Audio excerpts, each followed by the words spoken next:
The dark side of Michael Jordan.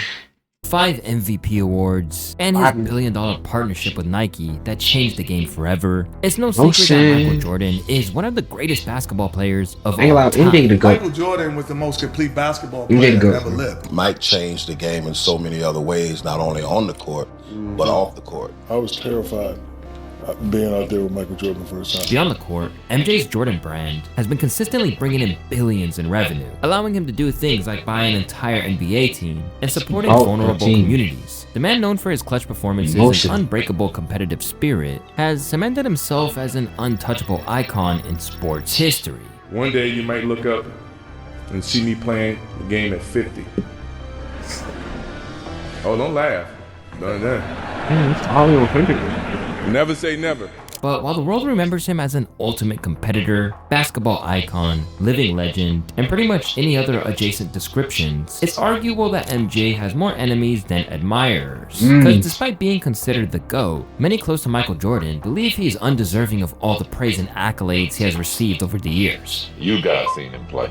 He's a horrible player. He's horrible to play with. From his massive ego to his altercations with his teammates, some people straight up wish he would disappear. Literally the human that I hate the most on earth is Michael Jordan. Like, number one. Bro, you gotta be trolling, bro. It's your boy Lil Wasta, hitting you up from Lou Hoopsa, and this is the dark side of Michael Jordan.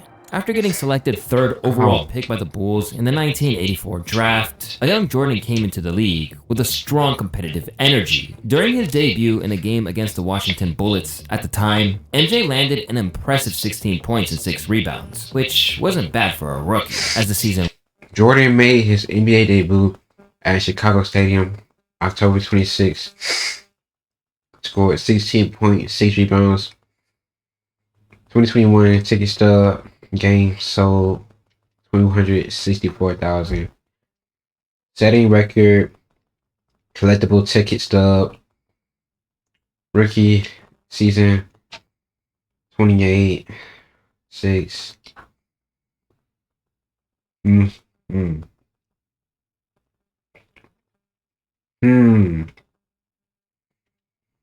Okay.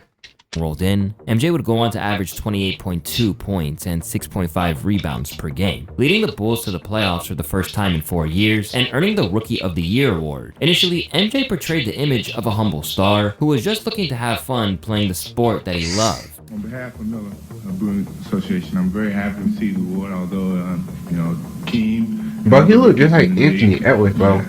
Just the same won the award as I had. Like, real stuff, though. I think my year was very, very experimental for me. I'm very happy that I achieved so much, and hopefully next year will be more promising. But realistically, I don't think he did that. After 2 years.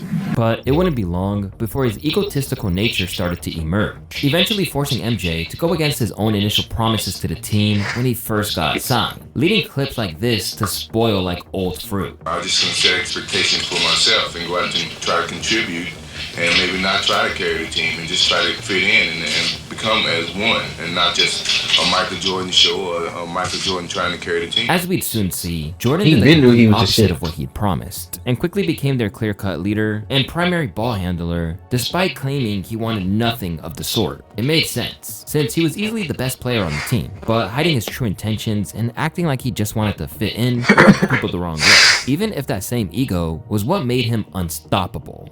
Ego's everything. Ego's a part of determination. If you don't have ego, you can't have a sense of determination to achieve. You cannot find a successful person in life who don't have an ego. And in a short while, Michael basically took over the entire Chicago Bulls, and in wise words from the NBA at large, leaving skeptics in complete. I played just like Michael Jordan. He said a lot of things he wouldn't do, but did. On many occasions, MJ would completely ignore his teammates on the court just to secure points for himself. And sometimes it was because he... That's crazy. So Michael Jordan cared more. I think, okay, if I'm knowing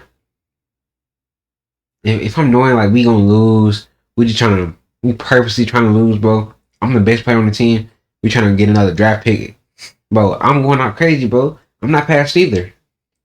Didn't think his teammates had the skills it took to play at his level. It would even get to the point of closing his eyes to make a shot, just to show how much better he was. I would do the same thing. Aura, bro. And when opposing teams would taunt him, they'd learn why you don't poke his ego. Can you believe Michael Jordan, the guy everyone's talking about, who's supposed to be able to walk on water? You're out here killing him right in the first half. It's like, you should be talking to him. It's like, you know, you're right, Michael. Who do you think you are? The great Michael Jordan? That's right. There's a new kid on town, right? Kind of looks like skin and coming to me, smacking across his face, bro. Bro said, "Who do you think you are, bro? This is not that, bro. This is not no 1980s kid cartoon. This is none of that, bro." Looks at me and starts Reggie, what are you shaking talking his head. about, bro? So at half, He said, "Hey, this my, you know what I'm saying? I'm here now, nigga. Go ahead and watch out the way." I have 10, and he has 4 points, right? I'm doing all this talking. He's like, okay. You did. It was only 40-10. So that early. You done. He ended up with 44, and I ended up with 12. Now, dang, 12? Reggie, you only scored 2 points since then. He scored like, what's the matter? I don't even know, bro. But he scored that much. That his egotistical nature was a huge part of what made him such a ruthless competitor. And honestly, that's exactly what the Bulls needed. Back then, the Bulls had never won an NBA championship. So if Jordan's attitude was going to deliver that title, they were willing to take the bet. Besides, MJ had already assured the team and fans he wouldn't let his ego get out of control. Bro, just look at that. It's big. MJ is just like me, bro, with the glasses. I don't have no shades right now, but usually I got my shades, man. Just like me, bro. The GOAT. And I play like him. But it's controllable. I won't let anyone else feel it or sense it or feel threatened by it, because I am very sensitive to other people's thinking of myself and of my personality, of the way that I carry myself. So my ego is never take it to a point where it imposes on other people around me.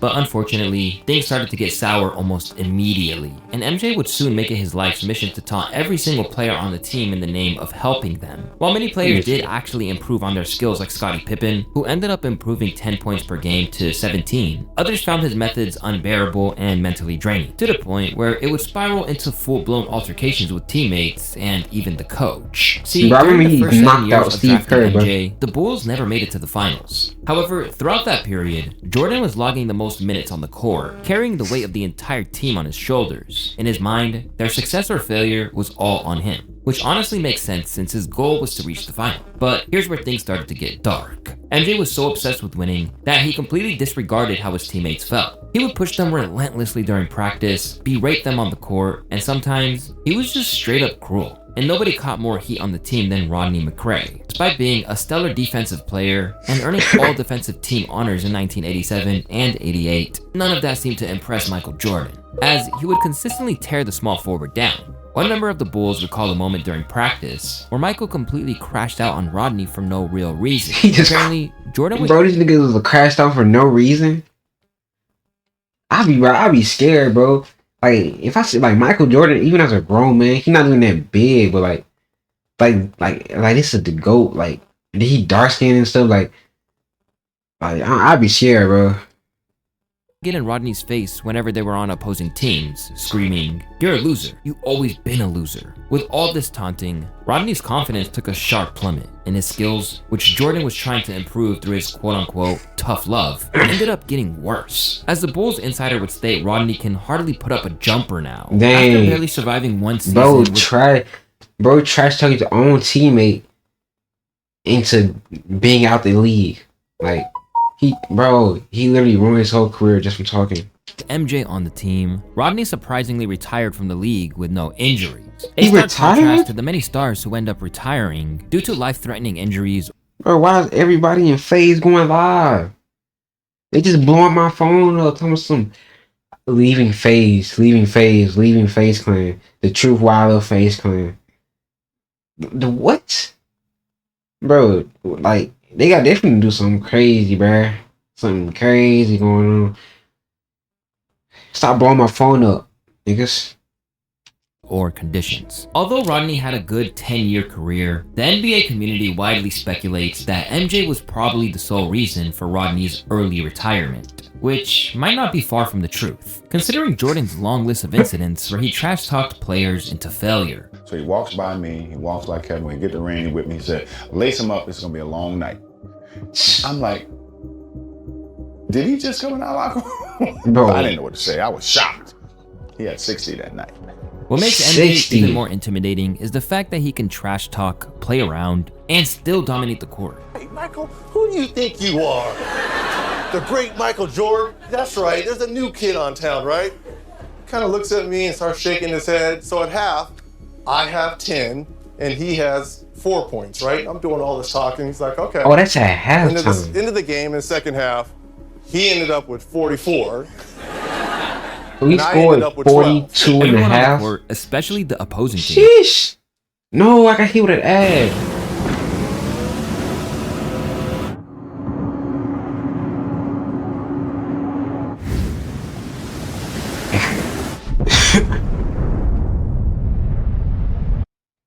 Would try their absolute best not to get under his skin, as that could mean an easy wipeout from the game. But the one thing I did with Mike is I never got him pissed off. Who's that? Byron Scott? He make a shot, you say, good shot, Mike. You know, You gotta stay on the good side. so he can go off to 60. You know, Bro, if I was playing against Michael Jordan, bro, the nigga, I would be like Gary Payton on steroids, bro. Gary Payton on the perimeter defense on steroids, bro. And I'll be in rebound, blocks and all that. I'll be clamping the shit, bro. If I was 6'5", 225, me how I am now, but that I would clamp Michael Jordan up, bro. I'm telling you, bro. If I was just bigger, bro. Come on, it's only. kill him with kindness. Yeah. Now, being sworn enemies with your opponents and pushing your teammates on the court is all part of the game of basketball. But when this aggression is left unchecked, things start to get ugly. Like on one occasion, when MJ took things a little too far during practice with former Bulls player turned Warriors coach Steve Kerr. Kerr had joined the team as a late blooming role player back in 1993 after being cut from the league the previous year. Making it back to the NBA was a miracle paved with his hard work, but not everyone felt he deserved a spot on the team. And with Michael Jordan, who was extra critical of everyone stepping on the court with him, things were bound to be tense between them. Yeah, but that Bulls documentary, when I first watched it, that shit was so good, bro. Like, I feel like, bro, like hearing these stories and stuff, bro, it was amazing, bro. I can't even, as a basketball fan, like, The Last Dance was amazing. So one day at practice, Phil put Steve Kerr. Each episode of this, it wasn't an episode, it was an event. Every time I watched an episode, it was an event, bro. An event. I'm watching a new episode to see the truth, what happened. You know what I'm saying? Like, bro. And then hearing it from the GOAT. On opposite side. Bro, Steve Kerr really got knocked out, bro. Oh my gosh. In a scrimmage. Bro, he was Jordan Poole before Jordan Poole. Oh my gosh. Steve Kerr was Jordan Poole before Jordan Poole. What? Bro, he the reason Jordan Poole got knocked out. Jordan Poole be getting coached by Steve Kerr too much. Bro, it all makes sense. Kinds of trash. And I'm pissed because, we're getting our ass kicked. At this point, MJ already knew Steve was getting a bit agitated, but he kept pushing even though Steve was the smallest guy on the team. Phil sensed my aggression, but he was trying to tone me down, and he starts calling these tick-attack fouls. Now I'm getting mad because for you to be protecting this guy, it's not gonna help us when we play New York. It's not gonna help us when we play these teams that are very physical. Yeah. Next time he did it, I just hauled off him. And I said, when I fouled Steve Kerr, I said, now that's foul. He hauls off and hits me in the chest. And I just haul off and hit him right in the eye. Oh, wait, so Steve Kerr, so the truth is, MJ just said it on the Last Dance, bro. He said Steve Kerr hit him in the chest first, then Michael Jordan just punched him in the eye. Bro, hey, Michael Jordan wasn't one of them ones, bro. Steve Kerr had to get a black eye. Facts. And Phil just throws me out of practice. MJ ended up leaving Kerr with a black eye that day, making him question if being on the team with MJ was worth the mental and physical toll. I have a lot of patience as a human being, but I tend to snap at some point because I'm extremely competitive too. Just not really good enough to back it up usually, but I'm going I'm going. I'm gonna fight. However, after getting home and reflecting on his actions, MJ would surprisingly apologize to Steve Kerr. From that point on, Jordan came to an internal conclusion. Bro, you can't tell me, bro. Steve Kerr literally looks like one of those dudes in the early 2000s or 90s movie that's like a normal guy who goes on this crazy adventure or something. Bro, Steve Kerr got like a white guy generic face, main like sad life main character type of movie face. Promising to be a better teammate going forward. It made me look at myself and say, you know what? You're really being an idiot about this whole process. I knew I had to be more respectful to my teammates. After that incident, Jordan and Steve would become close friends, and they would go on to win a three-peat in the years 1996, 97, and the 98 NBA Finals. Bringing it into their two three-peats. While MJ and Steve were able to bury the hatchet and move on like grown men, one guy who Jordan had held a grudge against for over 3 decades, leaving their relationship beyond repair, is Isaiah Thomas. Michael Jordan and Isaiah Thomas had been beefing for over 30 years, making it one of the longest beefs in NBA history. And it all started during the 1985 All-Star Weekend, when Jordan ran into Thomas in an elevator. Shortly after that, there were rumors that Isaiah Thomas called MJ cocky and arrogant. I mean, Thomas might not be completely wrong about that. I mean, he is, though. The Pistons' everybody knows that. Disliked the way Michael Jordan carried himself. And when MJ wore his full Nike gear to the dunk contest, Isaiah... Bro, you can just tell, bro, MJ, bro, I ain't gonna lie, the way Anthony Edwards and MJ just like, their mannerisms, bro, it's just like they give off the same energy. Bro, Michael Jordan low-key make me this nigga daddy, bro. You never know. I'm pretty sure Michael Jordan had like a wife and kids, obviously. But you never know, bro. He did a lot of traveling, bro. A lot of traveling. You know what I'm saying? We're at Atlanta, Georgia. Atlanta, Georgia is pretty close to North Carolina. Well, nah, Anthony was born in like 2001. I mean, North Carolina, Atlanta. But he was a coach of the Charlotte Hornets, which is pretty close. So I ain't gonna lie, MJ might just be felt that MJ was just there to promote Nike and didn't actually care about the All-Star Weekend festivities. Whether or not MJ wore that just to show off didn't really matter, because it definitely got under Isaiah's skin. In the All-Star game that following day, Isaiah would have it out for MJ, setting him on a freeze-out. Basically, the plan was to shut down the cocky rookie and send Air Jordan crashing to the ground. This meant Isaiah refused to pass the ball.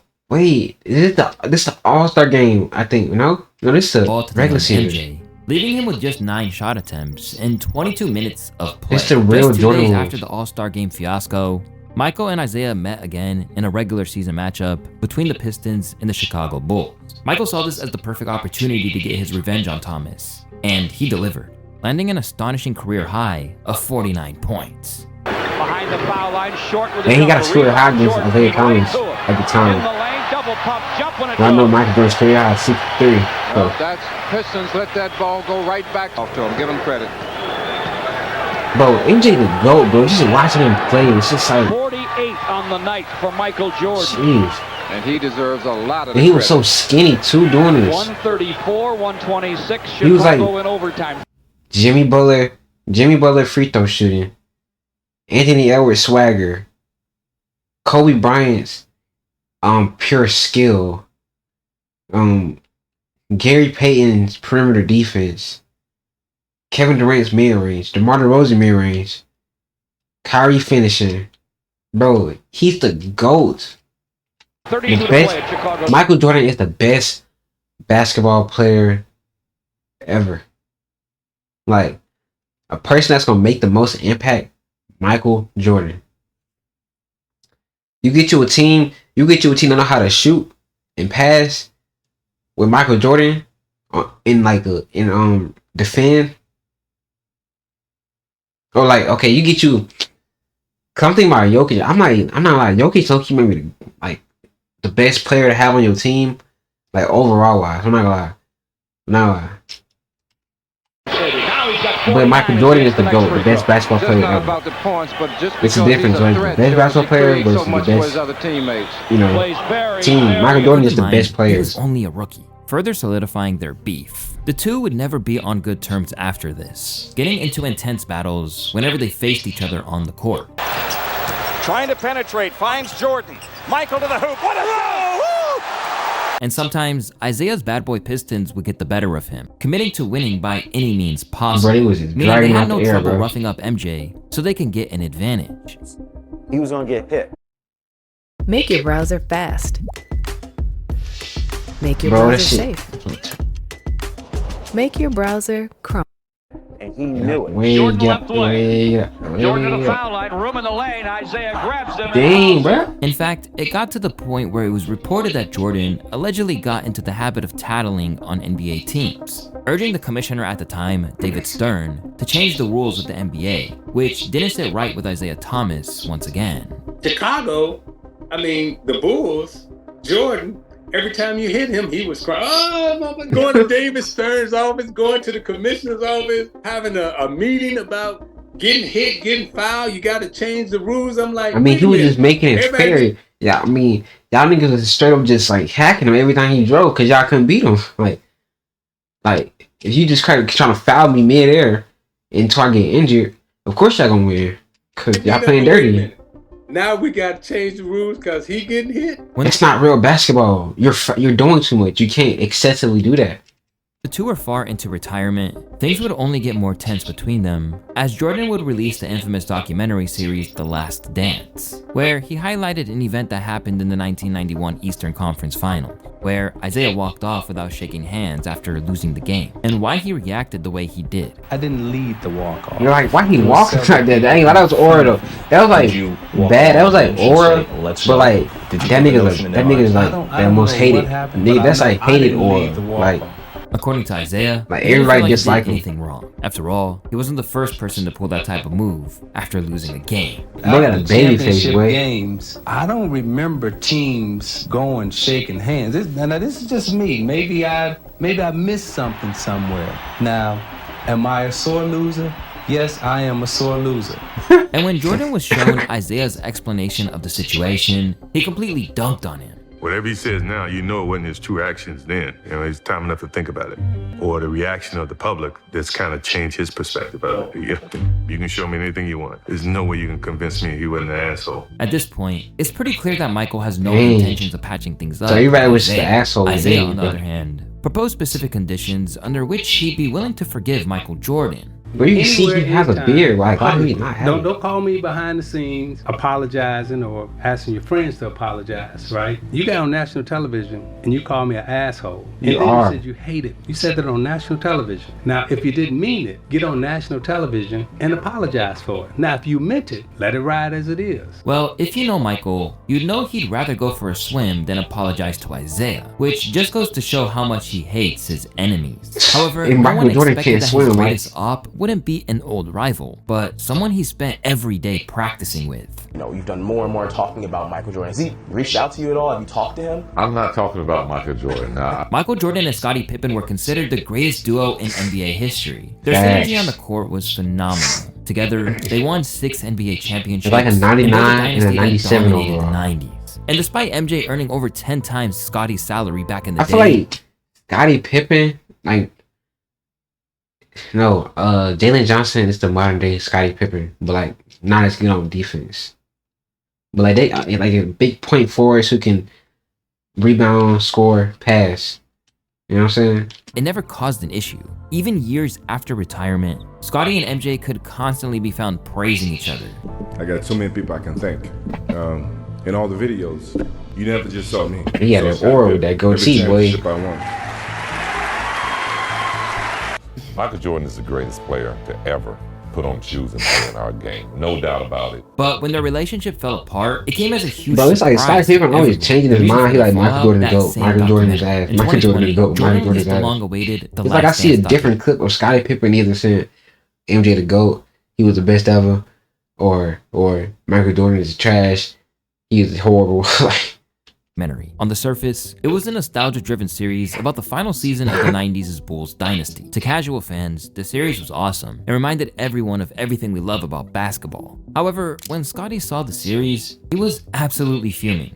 Not just because he and the other Bulls players didn't get any royalties, but because the entire series felt like a personal documentary for Michael Jordan, instead of a story about the 90s Bulls. For the entire season, we allowed cameras into our locker rooms, our practices, our hotels, our huddles, our lives, and Michael received $10 million for his role in the doc, while my Sheesh. teammates and I didn't earn a dime. Dang. Another reminder of the pecking order from the old days. To Scotty, the series watered down everyone else's Michael, you're already a billionaire, bro.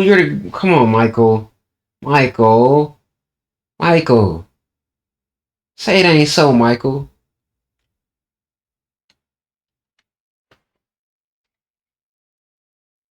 Him and his teammates as loose cannons. I was upset with him. It was because of The Last Dance. They glorified Michael Jordan while not nearly giving enough praise to me and my proud teammates. Michael deserved a large portion of the blame. The producers had granted him editorial control of the final product. The doc couldn't even be released otherwise. He was the leading man and the director. On one occasion in the doc, MJ makes it seem like Scotty was being selfish for having his ankle surgery late, which put him out for 3 months. From MJ's perspective, Scotty was just mad he wasn't making as much money as him. So he was trying to use the surgery as a way to renegotiate his contract. Keep in mind, MJ was making $33 million per year, while Scotty was still making $2.7 million, despite being Jordan's right hand. Scotty was wrong in that Wait, scenario. how much was Scotty making? $7 million. MJ was making $33 million per year, while Scotty was still making $2.7 million, despite $2.7 million?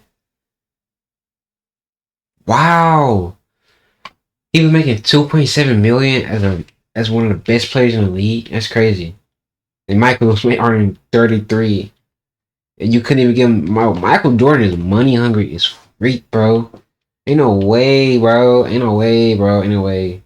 being Jordan's right hand. Scotty was wrong in that scenario. He could have got his surgery done as soon as the season was over and be ready for the season. What Scotty was trying to do was trying to force management to change his contract. And Jerry wasn't going to do that. There was an incident that was covered in episode 7 of the docuseries that Scotty was furious ended up making the final cut. In Game 3 of the 1994 Eastern Conference semifinals, during the final seconds of the game, the Bulls coach Phil Jackson drew up the last shot for Tony Kukoc and had Pippen inbounding the ball instead. Pippen was so upset that he stayed on the bench, refusing to get on the floor. It was a heated moment, which any true hooper would understand. Scotty hoped to keep the incident private, but MJ had other plans, which ended up making his teammates look worse than they actually were, while painting himself as the golden boy. However, when Pippi pressed him about the film, MJ surprisingly apologized. I asked why he allowed the 1.8 seconds game to make the final cut. He didn't say much other than to apologize and acknowledge that if it were him, he too would be upset. I didn't press any further. I knew it would do no good. But the damage had already been done. And from that point on,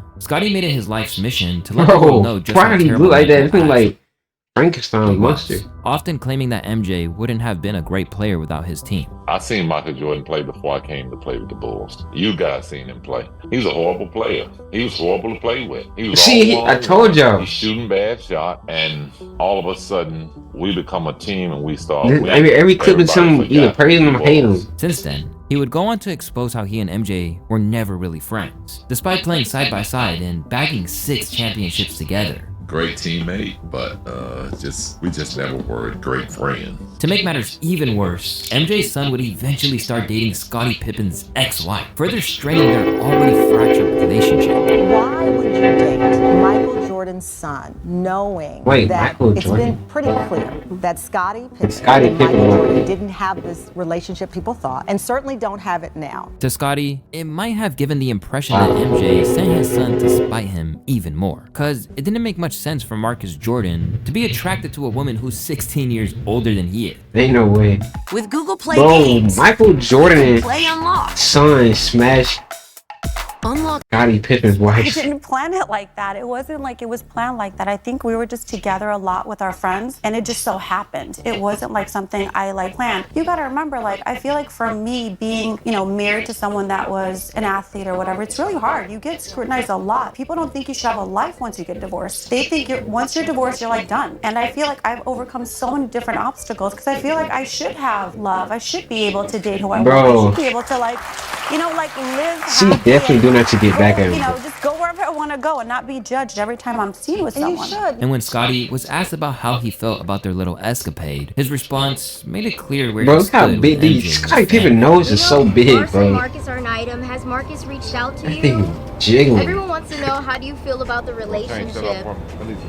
Were you annoyed when Larsa brought up your, sex life on Real Housewives of Miami? To this very day, the once electric hoop duo is no longer on speaking terms. Even though Marcus and Larsa crazy. have long since parted ways, Michael Jordan's need to always make him come out embarrassed though, but on the on top court, might he have got destroyed the his relationship with his right-hand man. And it was this same behavior that led to the habit that nearly cost him everything. For Michael, growing up in North Carolina kept him away from certain frivolous activities since it was super remote. But with the fame and money he earned back in the 90s, MJ was a free man. He could finally explore his hobbies that were financially out of reach to him. And one of such hobbies was gambling. Now, gambling in itself wasn't what made MJ almost lose everything. It was the events surrounding it. After winning his first NBA championship in 1991, MJ went out just to like celebrate MJ, in his bro. own way. Back then, after he won the NBA That's championship, he said he couldn't go to the White House because he had family obligations and everything else like that. Well, in fact, he went gambling with this group of guys that week. Unfortunately for MJ, he was in the betting game with the wrong guy, James Slim Bowler. Hey, let me tell y'all a story time, bro. This is a real thing, bro. Don't ever gamble with a YN, bro. Don't gamble like don't gamble with a YN, cause bro, if you lose, they don't keep running back, bro. You can't do nothing like bro. Story time, bro. I'm playing basketball, right? And this dude, like he obviously like a known YN in the hood and everything. He come around, he like, hey, let's play 1-on-1. Cause you know I'm up there every day. I'm hooping. I'm really hooping. You know what I'm saying? And he think he can mess with me. You know what I'm saying? And I'm bigger than him too. So like, okay. So boom. He said, let's play for some money. I say bet. I think we did like $5 the first game. Said, hey, put 5 on it. I'm like, all right, bet $5 to the winner. I beat him. Easy. Just making shots over him. Post him up. Fade. 3-pointer. Layup. 3-pointer. Killing him. Mid-range. I was killing him for the mid-range. And I beat him again. And he were on double or nothing. I'm like, alright, bet, sure. Double or nothing. Fuck it. I beat him again. I beat him. I swear. I don't know. We played like 4 times. We played like 4 times. I beat him every time. And I didn't get my money, bro. I didn't get my money, bro. Don't ever gamble with I only gamble with like regular people, bro. Don't gamble with no hood niggas, bro. Cause they just gonna finesse your shit. You try to do something, bro, it's over with, bro. They gonna switch you down. Was a golf hustler back in the early 90s. And unknowingly to MJ, Slim had already made it into the Fed's radar for all the wrong reasons. Michael Jordan ended up losing a bunch of money that weekend to Slim, and he wrote him a $57,000 check for his losses. Unbeknownst to Michael, Slim was being investigated for drug dealing and all this other type of stuff. So his phones were tapped and everything else like that. So, and I guess he tried to like cash the check without paying taxes on it while his phones were tapped. So before he got a chance to cash the check, the Fed swooped in, arrested him, seized the check, and then now he has to go to court. From this point on, things would take a crazy turn. Michael Jordan now has to take the stand and now has to admit that he was gambling and what the check was for. And now the NBA started to investigate him, and you know, one of the guys in the group ends up dead with like $100,000 check from Michael, you know, in his bag. And it's just like, basically Michael Jordan said this was the worst decision of his life. And to make matters worse, while MJ was trying to deal with the case and public scrutiny on his gambling habit, his father got unalived in his car. Although the motive of the murder— Yo! Bro, it was really— Michael Jordan had to be gambling with some real hitters, like some people when them gotta speak about, bro. He had to be gambling with some like— murder was robbery. Some speculate that it might be linked to MJ's gambling and his refusal to pay up. So you're saying there's a strong possibility that his father was murdered because he wasn't paying back his gambling debts? I don't know. Again, I can't be specific. I don't That's know if it wasn't probably paying back. right. I don't know what, again, the specifics of it were. Wait, he know who I it was is? led to believe that it had something to do with his gambling. Ask Michael Jordan. With everything going on and Michael being the face of the NBA at the same time, it was a huge task for Michael to remain in the spotlight. So he took a step back. In October 1993, just a few months after leading the Bulls to a three-peat, Michael announced his retirement from the league. To everyone's shock, the greatest basketball player in the world suddenly decided to play minor league baseball for the Birmingham Barons. And while many think he joined baseball to honor his late father, James Jordan, who was an avid fan of baseball. Some suspect that he was just bored with dominating the league and wanted to try something different. During his retirement, the Bulls would attempt to win an NBA championship without him. And although they would fight it out in the 1994 playoffs, making it all the way to the Eastern Conference Finals, they would, unfortunately, suffer a brutal loss in Game 7 to the Knicks. In the Eastern Conference Final, the Knicks have defeated the Bulls 87-77. Despite Scottie trying his best to carry the team, they just couldn't do it without their egotistical clutch machine. There was something about the air when he was on the court that made them feel like they couldn't lose. Without him, it was impossible to get over the line, and they couldn't help but fall short. 35 seconds away from the Knicks dethroning the Chicago Bulls. They're standing and cheering here at the Garden. That's Pippen to 3. Down to 20 seconds. Almost as if he was seeing their plight and couldn't take it any longer, Jordan announced his interest in getting back in the league through a simple fax message: "I'm back." He didn't like the fact that his Bulls had taken a back seat in finals contention, but he was probably subtly happy that they still needed him. So in March 1995, Michael Jordan was officially back in the league, and this time he was more fierce and competitive than ever. Recapture the ball. Michael Jordan. And the game is tied at 94.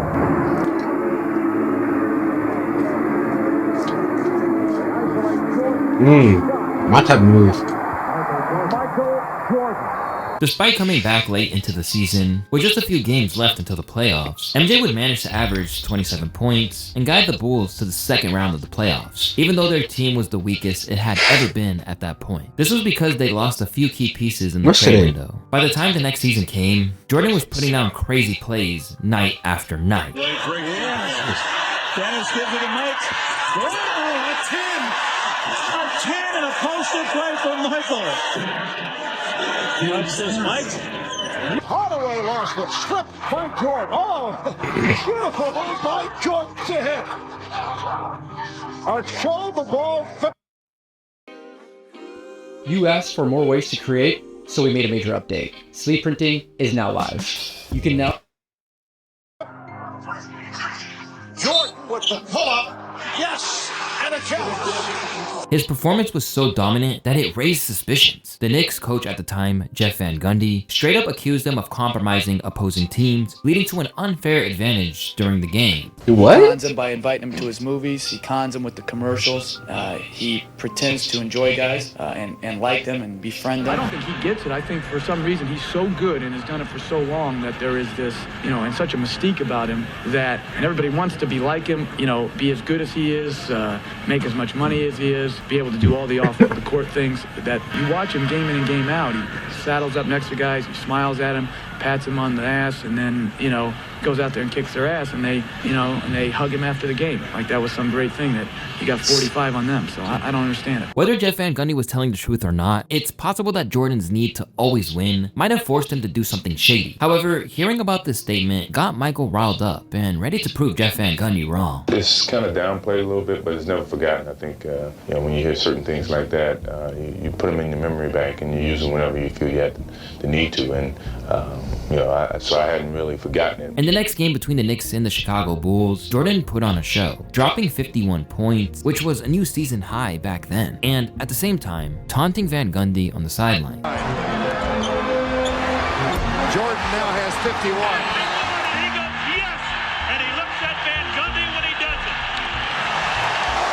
And he is screaming at Jeff Van Gundy. And he's still he was not going to pass that ball. He had every intention of shooting it. Guys on the Bulls are running around. It's pretty obvious that Michael Jordan would fight anyone who questioned his game. But when it came to taking a stand on what actually mattered, MJ went silent. During the 90s, Nike was accused of exploiting employees in their various factories around the world. They were accused of using children as young as 12, paying below minimum wage, and basically forcing them to work extra mandatory hours. To make matters worse, they were also exposed to toxic fumes, all of which violated both international and local labor laws. And as a partner and face of the brand, fans expected MJ to intervene for the poor workers with his influence, or at least show some support. Surprisingly, MJ couldn't care less, as he believed this wasn't his fight. I heard that Kathy Lee has kind of put me and other people in her fight or whatever, but I think that's Nike's decision to do what they can to make sure everything is correctly done. I don't know the complete situation. Why should I? I'm trying to do my job. Hopefully, Nike will do the right thing, whatever that might be. This situation made it crystal clear that Jordan only cares about his bag and winning, and the money first mentality would follow him long after he hung up his jersey, eventually causing catastrophic damage. But in 2010, Michael Jordan became the majority owner of the Charlotte Hornets, which was formerly known as the Charlotte Bobcats. He had stakes as early as 2006, but decided to step it up that year. His goal was to build a powerhouse team in his hometown of Charlotte, and you'd think a guy with 6 rings and the title of the greatest player ever would easily know how to create a winning squad. Well, at least that's what MJ believed, but it didn't take long to prove he was far better at playing basketball than running a franchise. His reputation in basketball would cause him to get overly involved in everything the team was doing, leading to one of the most dysfunctional teams in the league. You know, I love the guy. I think he's brilliant, but he's around people that don't have a clue. I was sick about it. I hadn't spoken to him since. You know, I don't like seeing what's going on, but he has people around him that just made me sick. I mean, it was not comfortable. It was almost like they were spies. And it somehow gets even worse, because being a great player doesn't necessarily mean you can recognize good talent. Plus, there was no guarantee that MJ would even treat the younger players with any level of respect, considering his huge ego. On one occasion, he would be caught putting hands on his own player, which received mixed attention from the basketball community. To some, he was right for smacking Malik Monk. I mean, he did foolishly step out onto the court when the game was still in play, which earned him a technical foul, while others believed the smack wouldn't slide if it wasn't MJ. I don't really have a problem with his skip, but you heard what he said. That's Mike. He's not an owner. No matter what he is, he still Skip a godly figure in NBA circles. Now, granted, no other owner could have ever done that to any player. No other owner in NBA history could have done that to a player. Michael could do that. Under MJ's ownership, the amount of bad draft picks and questionable trades was something that hindered the Charlotte's franchise at every step. From trading away Gerald Wallace, who led them to the playoffs for the first time. Bro, see, you probably trade G-Force, bro. One of my favorite players of all time, Gerald Wallace, bro. Bismack combo became a massive bust when they had a chance to pick up Klay Thompson or Jimmy Butler. The franchise quickly churned into a laughingstock. Not to say they didn't pick up good players like LaMelo and Michael Bridges, but the fact that the Hornets haven't made the playoffs since 2016 shows that Jordan's leadership was problematic. And just when you think that's pretty horrible, in no way it gets worse. Jordan would take the easy way out in 2023, breaking his promise to his hometown. He would sell off the team for a whopping $3 billion after buying it for $275 million. This did wonders for his net worth, but unfortunately left behind a franchise that never came close to contending for an NBA championship. If you think that selling the team off was bad enough, Jordan would go on to make a controversial decision right before leaving. He would go on to push to draft Brandon Miller over Scoot Henderson in the 2023 NBA draft. At the time, his decision was completely illogical, since Scoot just looked better. This one decision made Charlotte fans completely resent him on the way out. That last FU to the Charlotte fans by not drafting Scoot was wild, but surprisingly, this turned out to be one of the rare good decisions by Michael Jordan, as Brandon is now consistently averaging more points than Scoot. Dang, Scoot, bro. Scoot fell off, bro. I don't know where he at right now. However, to be honest, the damage Jordan did to the franchise isn't something that can be erased with one more decent player, as the team is still performing poorly, failing to make the playoffs yet again last season. What went down in Charlotte over the 13 years of his ownership is exactly what you would expect from a guy who only cares about winning for himself at all costs. If it were anyone else, we would hear so much about it. I would never let one of my players walk out on the floor looking like this. I mean, we are a professional NBA league. But because he's the symbol for basketball greatness, we never really hear much about the dark side of Michael Jordan. And Michael Jordan is #1 all time. That's it. Hey man, W video.